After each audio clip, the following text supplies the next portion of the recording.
భారతదేశ వ్యాప్తంగా యుద్ధ వాతావరణం నెలకొన్న నేపథ్యంలో కేంద్రం ఒక కీలక నిర్ణయం తీసుకుంది. ఇప్పటికే పాకిస్తాన్ ఎదురుదాడికి సిద్ధమైంది.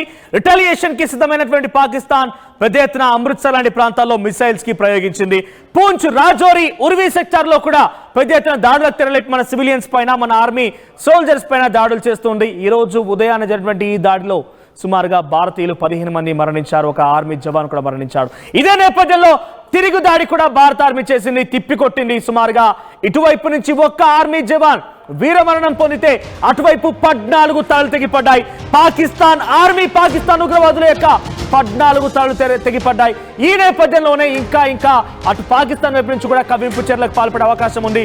ఇంకా వారు ఎదురుదాడి చేయవచ్చు, ఇంకా రిటాలియేట్ కావచ్చు అనే ఆలోచనతో భారత ప్రభుత్వం కీలక నిర్ణయం తీసుకుంది.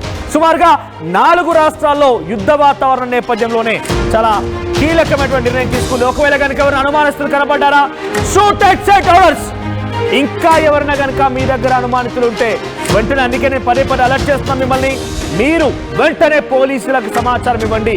పంజాబ్, రాజస్థాన్, గుజరాత్, ఆ తర్వాత జమ్మూ అండ్ కాశ్మీర్, ఈ 4 రాష్ట్రాల్లో ఎవడైనా కనుక అనుమానంగా కనిపించాడా, అనుమాన స్థితిలో ఏదైనా అక్కడ అనుమానంగా కనిపించిన అనుమానిత చర్యలు కనిపించాయా, ఇక వాడి పని అవుట్, వాడిని ఎన్కౌంటర్ చేయమని చెప్పి భారత ప్రభుత్వం నిర్ణయం తీసుకుంది.